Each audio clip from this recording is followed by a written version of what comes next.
D'abord, c'est un regret, une désolation du fait que on peut trouver un remaniement d'un gouvernement qui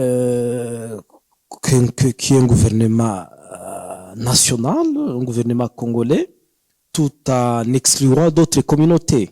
Et donc, c'est pourquoi moi j'ai commencé en disant que c'est une désolation. Vous savez que avec les efforts que la communauté Hutu a fournis depuis notre accession à l'indépendance, vous savez que le Mwami Ndeze, qui a conduit la délégation avec notre héros Lumumba pour la participation à la conférence souveraine, la conférence nationale qui devait se tenir, et la délégation a été conduite par le Mwami Ndeze. Et donc, et depuis ce temps-là, on a vu la représentativité de la communauté Hutu dans les différents gouvernements, dans les différentes entreprises de l'État, dans de grandes instances de prise de décision. Mais maintenant là, avec l'avènement de son Excellence Félix Antoine Tshisekedi, et on ne comprend pas qu'on peut avoir un gouvernement 4 ans, maintenant là, nous sommes à la veille des élections, que les Hutu en tout cas ne pas représenté. Comment on peut trouver une communauté où vous voyez, vous avez servi 4 ministres et chez les Hutus, en tout cas, on ne voit pas la représentativité des Hutus dans ces gouvernements. Et donc, pour moi, en tant que coordonnateur national de la jeunesse Hutu, c'est un regret. Oui, c'est une discrimination. Et c'est une discrimination, mais nous pensons que on va prendre bonne note. On ne peut pas faire un combat avec les seuls gouvernements que nous avons. Nous allons l'accompagner selon les moyens, les possibilités comme nous les faisons. Vous savez que nos jeunes sont beaucoup plus mobilisés, vous les voyez, nos patriotes, nos résistants. Ils sont toujours en train de combattre aux côtés de FARDC. Ils sont en train d'accompagner le FARDC comme nous les faisons. Nous allons continuer toujours à les mobiliser. Mais bientôt, nous sommes à la veille des élections et nous disons que le fait qu'on peut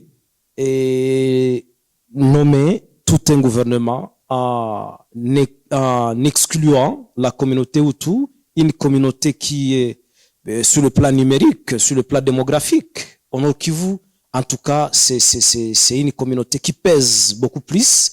Et donc, je pense que pour Félix Tshisekedi, nommer un gouvernement tout en ignorant sur le plan démographique, la communauté Hutu, je pense que c'est une erreur stratégique pour cette période électorale que nous commençons bientôt. Bien sûr, j'ai parlé de l'exclusion des communautés, de certaines communautés, dans les gouvernements. Je vais parler surtout d'autres communautés de Nord Kivu, mais je me suis focalisé principalement sur ma communauté, dont je suis le représentant de la jeunesse au niveau national.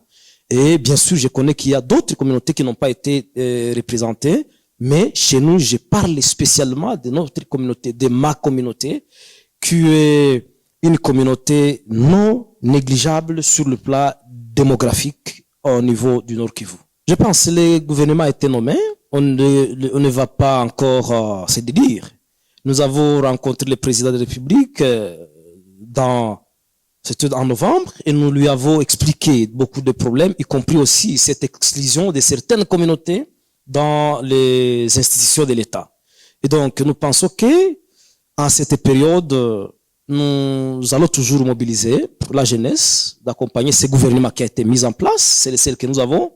Et bien sûr, nous ne pouvons pas manquer à les féliciter et les souhaiter un bon mandat.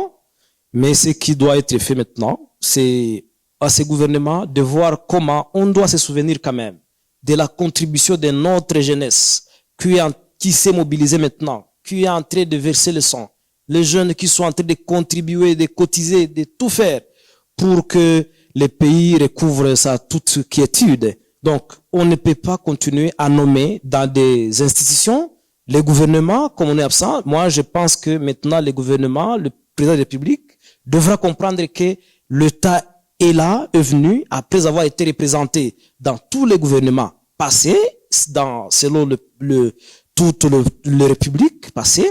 Nous pensons que le président Félix Tshisekedi devrait aussi se référer à ses prédécesseurs, donc comprendre que maintenant là, nous, les Hutus maintenant, nous devrions aussi être nommés dans les institutions de la République. Sinon, c'est énervant de voir qu'on peut nommer le gouvernement et nommer les animateurs des institutions en excluant la communauté Hutu de ce qu'il est en train de faire, de ce qu'il a fait pour la République depuis notre accession à l'indépendance.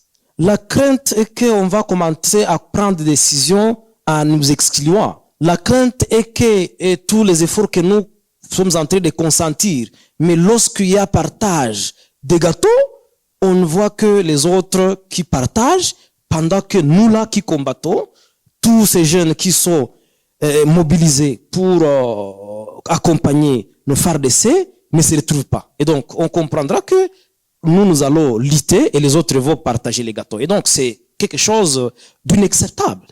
Le message, c'est toujours appeler cette communauté à être beaucoup plus mobilisée, savoir que notre pays est toujours en danger, est agressé par l'ennemi, par les Rwandais. Et donc, j'appelle cette communauté à la mobilisation. Nous devons tous nous lever, mais aussi les encourager, parce que la communauté Hutu maintenant, elle est en train de traverser une période très critique. Quand vous voyez dans toutes ces zones occupées maintenant par le Rwanda, beaucoup de ces zones, ce sont des zones de milliers habitées majoritairement par les Hutus. Beaucoup de nos familles sont dans les cas de Kanyaruchinya, à Mugunga. Ce sont beaucoup plus nos frères Hutus. Et donc, c'est un message d'encouragement, un message de compassion.